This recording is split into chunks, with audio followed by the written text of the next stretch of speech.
حضور صلی اللہ علیہ وسلم کی حیات طیبہ کے آخری ایام میں یہ واقعہ پیش آیا کہ حضور مسجد نبوی میں تشریف فرمائے، مجمع موجود ہے، اچانک ایک شخص ظاہر ہوتا، شدید و بیاض ثیاب، شدید و سواد شعر، اس کا لباس انتہائی سفید صاف، کوئی اس پر دھبا نہیں، داغ نہیں، میل نہیں، بال انتہائی سیاہ چمکدار، گرد آلود نہیں، ولا یعرفہ احد منا، اور ہم میں سے اسے کوئی پہچانتا بھی نہیں تھا، کسی بھی ریت سے خاک سے بالکل آلودہ ہوئے بغیر بال ہیں، تو شاید یہ مدینے کا رہنے والا ہو، تو مدینے والوں میں سے کوئی تو ہوتا کہ جو اس کو جانتا پہچانتا، کوئی نہ کوئی تو گریٹ کرتا اس کو مجمع میں، آؤ آؤ ادھر آ جاؤ، میرے پاس آ جاؤ، کوئی نہیں۔ اور اگر براہ راست باہر سفر سے آ رہا ہے تو کچھ گرد آلود بال ہوتے، کچھ کپڑے میلے کچیلے ہوتے،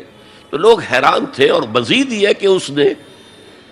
سیدھا تیر کی طرح مجمع کو چیرتا ہوا حضور کے عین سامنے جا کر بیٹھ گیا۔ اب لوگ حیران ہیں، یہ ہے کون؟ اس کی یہ جرت، یہ جسارت، اور اس طرح دو زانو بیٹھا کہ حضور کے گھٹنوں کے ساتھ اپنے گھٹنے جوڑ دیے اور حضور کی رانوں پر اپنے دونوں ہاتھ رکھ دیے۔ اب سوال کیا، یا محمد اخبرنی عن الاسلام،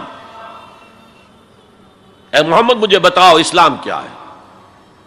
حضور نے فرمایا وہی جو میں ابھی آپ کو حدیث سنا چکا ہوں، الاسلام ان تشہد اللہ الہ الا اللہ وان انا رسول اللہ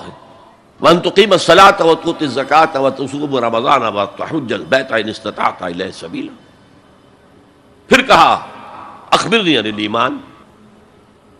لیکن یہ کہ ان روایتوں میں بھی اس کو روایت کرنے والے بہت سے صحابہ ہیں، عبداللہ ابن عمر بھی ہے، حضرت عمر خود بھی ہیں رضی اللہ تعالی عنہما،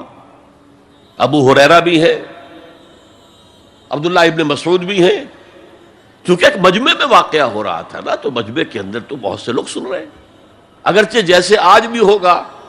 کہ میں جو بات کہہ رہا ہوں آپ میں سے بہت سے حضرات میری ساری بات سن کر اگر کہیں جا کر رپورٹ کریں گے تو ان کی باتوں میں اختلاف ہو جائے گا، لہذا اس حدیث کی روایت میں اختلاف ہے۔ بعض روایتوں میں یہ ہے کہ پہلے پوچھا اخبرنی عن الایمان، پھر پوچھا اخبرنی عن الاسلام، اور یہ جو حضرت عمر کی روایت ہے اس میں ہے سب سے پہلے آپ نے پوچھا اخبرنی عن الاسلام، پھر دوسرا سوال آیا اخبرنی عن الایمان۔ اچھا، اس کے بعد ایک دو سوال اور بھی کیے، اب میں تفصیل میں نہیں جا سکتا۔ پھر وہ شخص چلا گیا، حضور نے کہا ذرا اس کو بلانا واپس، تو دیکھا تو کہیں بھی نہیں، زمین کھا گئی، آسمان اچک کر لے گیا، اللہ جانے۔ تب حضور نے فرمایا اوہ یہ جبرائیل تھے جو تمہیں تمہارا دین سکھانے آئے تھے، یعلمکم دینکم اذ لم تسألوہ، جبکہ تم نے اس کے بارے میں سوال نہیں کیا۔ اور یہ پہلی بار ہے کہ میں جبرائیل کو پہچان نہیں سکا، انسانی شکل میں وہ آئے اور میں پہچان نہیں پایا، ورنہ اکثر حضرت دہیہ کلبی کی شکل میں آتے تھے انسانی صورت میں، جب بھی حضرت جبرائیل آتے تھے۔ حضرت دہیہ کلبی جو ہے وہ بہت ہی حسین جوان رانا، ان کی شکل میں آتے تھے۔ بہرحال یہ اتنا اہم مسئلہ ہے کہ اس کو کلیئر کرنے کے لیے کہ دودھ کا دودھ پانی کا پانی علیحدہ ہو جائے، ایمان کیا ہے، اسلام کیا ہے، دنیا کا نظام اسلام پر ہے، ایمان پر نہیں ہے، آخرت کا معاملہ ایمان پر ہے، اسلام پر نہیں ہے۔ کوئی شخص مسلمانوں کا بہت بڑا قائد ہو، بہت بڑا لیڈر ہو، لیکن ہو سکتا ہے آخرت میں زیرو ہو۔ میں حدیث سنا چکا ہوں آپ کو، ایک شخص دنیا میں شہید سمجھا جا رہا تھا، ایک شخص دنیا میں بہت بڑا عالم سمجھا جا رہا تھا، ایک شخص دنیا میں بہت بڑا سخی سمجھا جا رہا تھا، اور اللہ نے سب کے دعوے جو ہیں ان کی نفی کر دی۔ تم نے جنگ کی تھی اس لیے لیقال جریء کہا جائے، بہت ہی جری آدمی ہے صاحب، بہت بہادر آدمی، کیا کہنے اس کے۔ لیقال سخی، بھائی بڑا سخی آدمی ہے، سخاوت کے دریا بہا دیے اس نے، بھائی بہت بڑا عالم ہے، اس سے علم کا کتنا جو ہے لوگوں کو فیض پہنچا ہے۔ وقد قیل، یہ تمہارا مقصود تھا، وہ مقصود دنیا میں حاصل ہو چکا، تمہاری شہرت کے ڈنکے بج چکے، اب یہاں تمہارے لیے کچھ نہیں۔ اور پھر اللہ